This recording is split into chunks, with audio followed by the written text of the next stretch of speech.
What fear is always, no exceptions, what fear is always indicating is that you're focused. You say, I don't know where it's coming from, but it's always in the moment about the subject that's on your mind.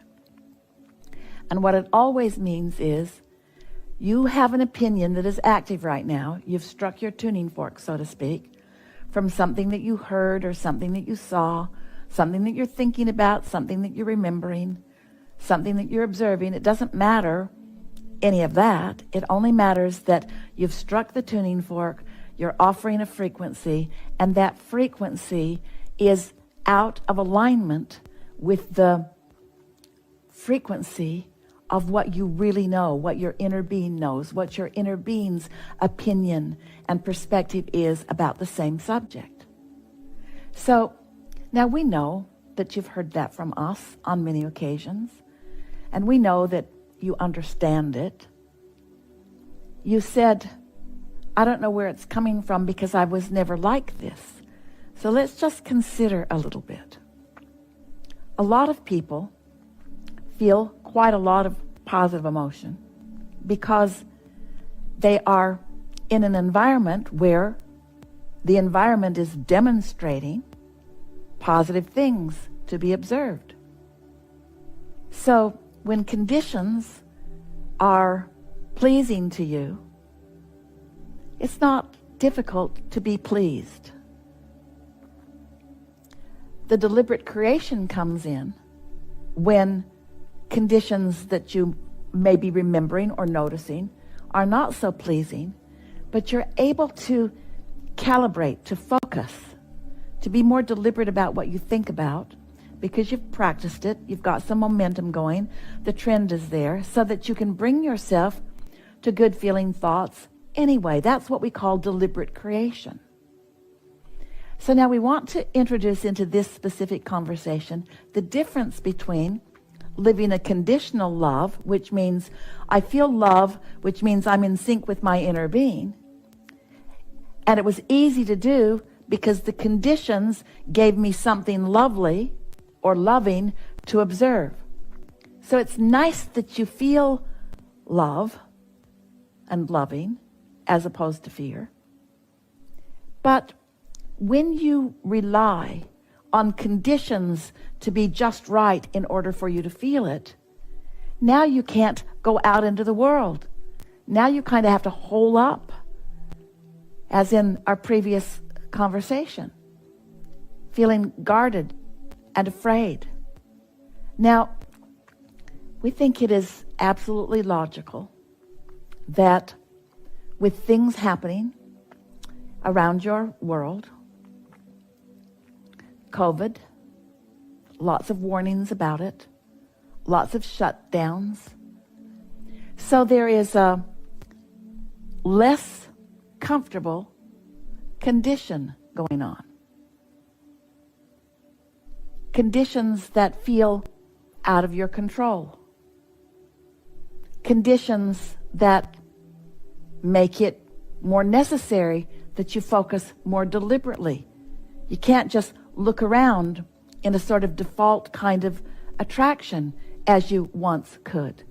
Esther has been calibrating deliberately because their seminar schedule has now been established, and flights for Esther and her crew to arrive in these cities for these hotels have been set into place. And she's having some different thoughts than before. She didn't worry about flights being canceled. She often said, there are 10 to 15 of us traveling from city to city, year after year after year after year, hundreds and hundreds and hundreds of flights. And every single time, we all got where we wanted to be. That was the story that she told. That was the story that she stuck to. That was the way that it was. But like you, today, that story is a little harder for her to tell because the circumstances or the conditions have changed. What does that mean? What does it mean when the conditions of your world make it more difficult for you to live conditional love? It means, good. Finally, you're going to learn to live unconditional love. You're going to find the vibration that sets your tuning fork or your point of attraction in a place that brings to you what you prefer. You're not going to offer one vibration and expect the universe to deliver to you something different than the vibration that you're offering. You chose this time of more contrast, more launching of more desires into your vortices, therefore more expansion, therefore more opportunity for satisfaction, because there's more opportunity to deliberately calibrate and align. If you've been listening to us for a while, you may have heard us say, we said it, have been saying it often, that quantum leaps, which is what so many of you think you want. I want a big jump. I want to jump into receiving millions of dollars a year or billions of dollars a year. Quantum leap. I want to go from this lifestyle to that lifestyle, and I want it to be sudden.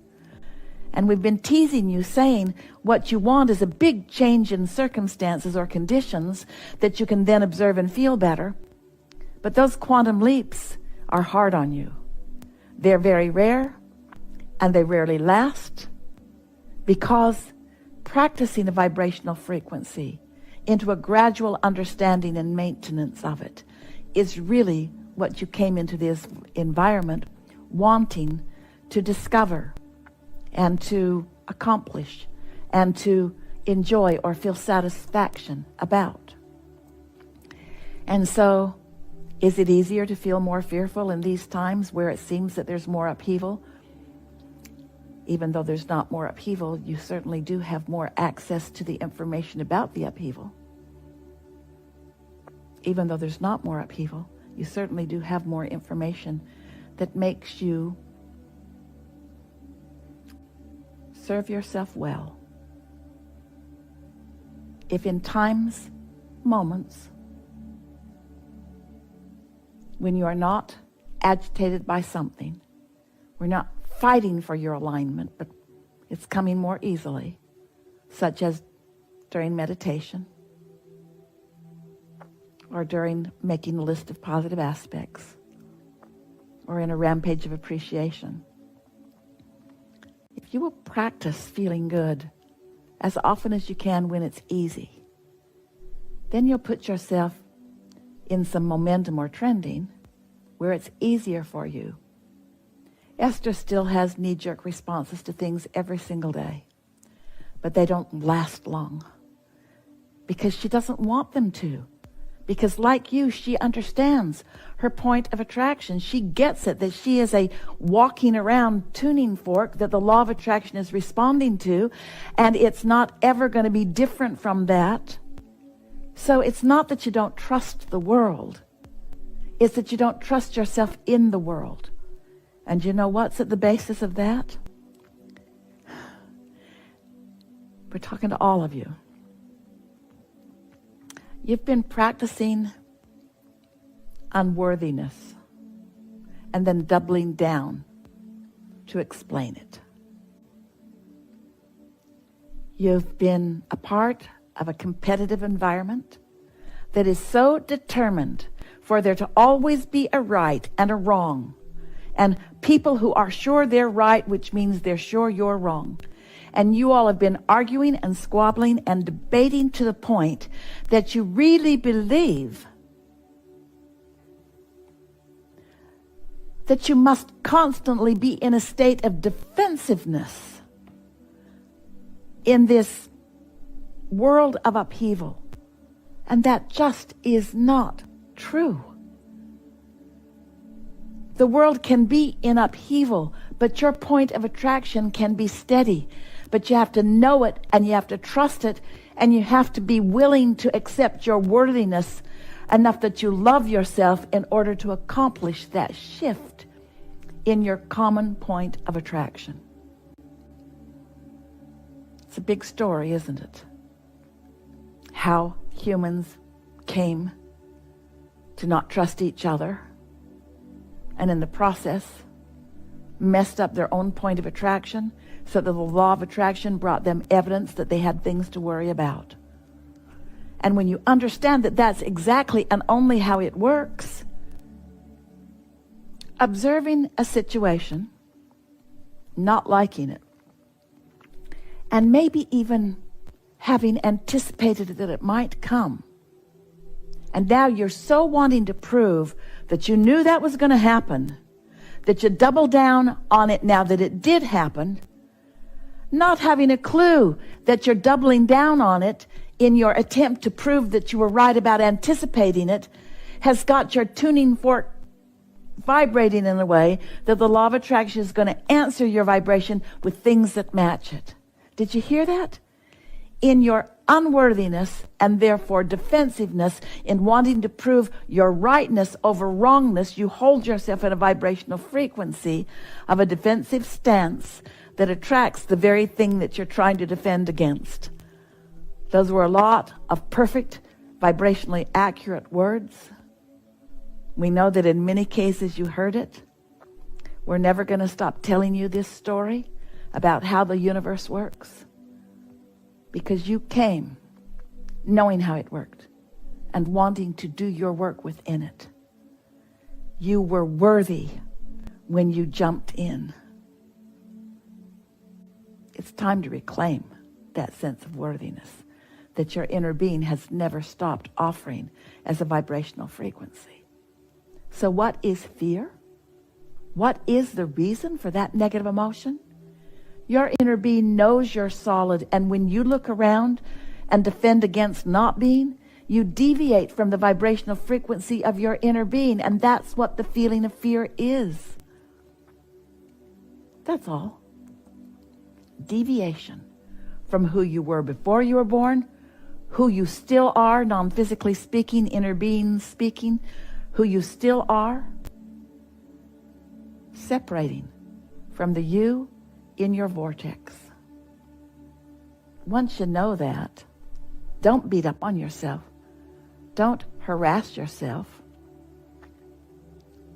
when you feel fear. Don't be mean to yourself about it. Don't talk smack about yourself. I should be doing better. I should know better.